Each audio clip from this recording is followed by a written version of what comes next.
Ang lulutuin natin ngayon ay sinigang na baboy sa bayabas. Ang Kapampangan tradisyon o ang tinatawag na Kapampangang specialty.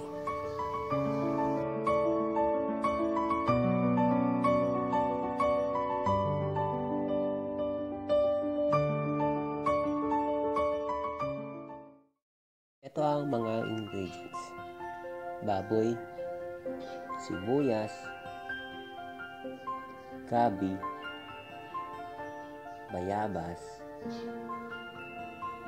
siling haba, at kangkong.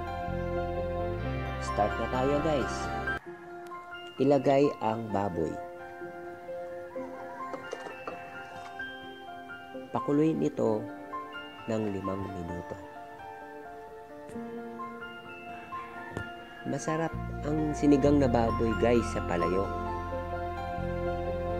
Parang tayo nagluluto noong unang panahon. Sarap. Nakakamiss.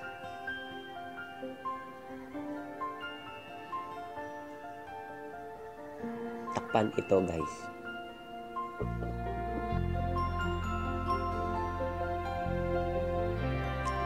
Ayan, guys. Kumukulo na siya. Tanggalin lang yung parang bula sa taas ng sabaw.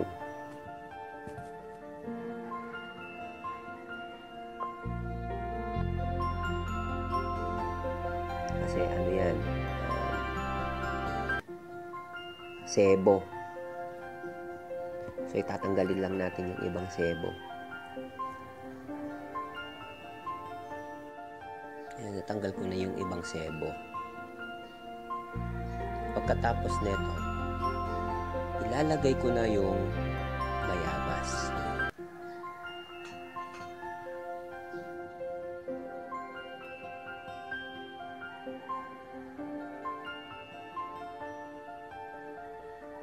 Ilagay na ang bayabas at pakuluin ito ng 2 hanggang 3 minuto.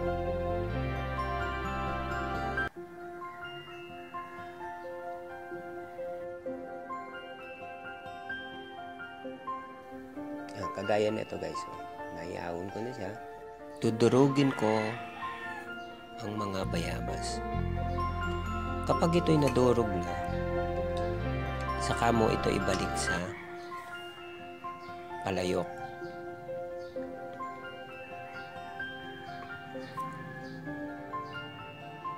Ayan, guys, durog na sila. Sana lang. Ayan, nadurog na yung mga bayabas.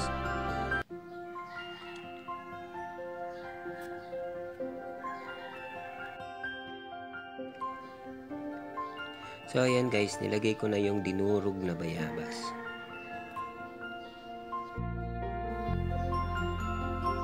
Ayan, papakuluin ulit natin yan.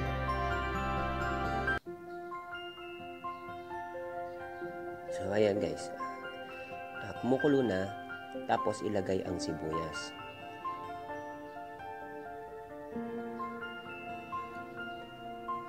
Ilagay din ang gabi.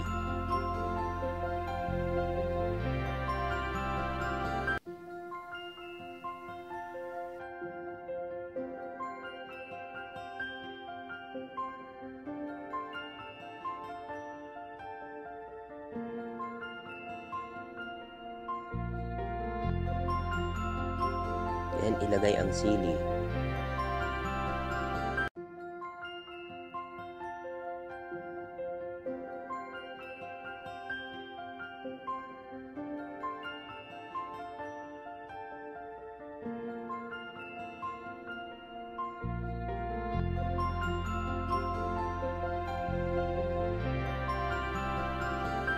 Timplahan nito ng aji pork sabor.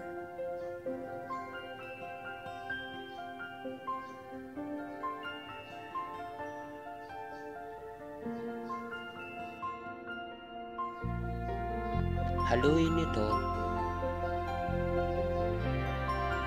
para magpantay ang lasa. Tips ko pala sa inyo, guys. Kung may mga tanim kayong bayabas sa inyong mga bakuran, mas masarap ang bayabas bagong pitas.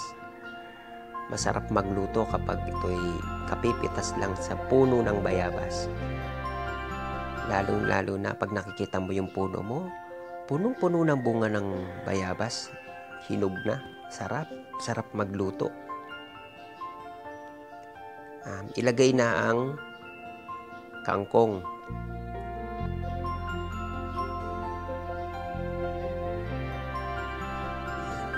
Punong-puno ng bitamina ang kangkong. Green leafy.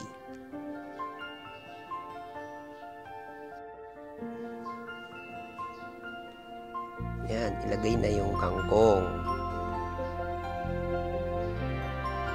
Pagkatapos, pakuluin lang ito ng 2 minuto. Pasensya na kayo guys ha, kinamay ko na. Pero malinis ang kamay ko. Bago ko nagluto, nagugas ako ng 2 beses.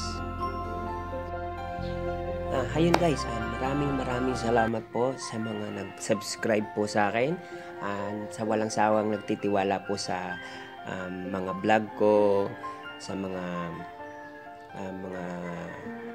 niluluto ko, na sana nasasarapan po kayo, sana may nakuha po kayong tips na mula sa akin.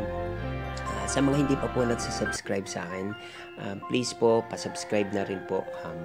Huwag din po kalimutang mag-like, share, at mag-leave po ng comments. Mag-leave po kayo ng suggestion para po sa susunod kong gagawin guys.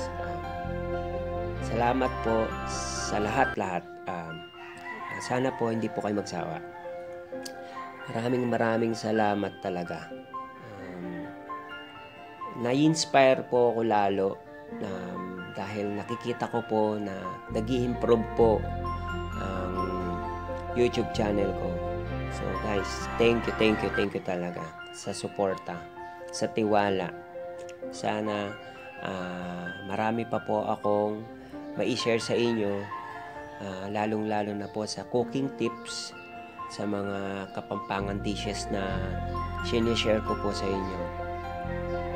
Salamat po talaga.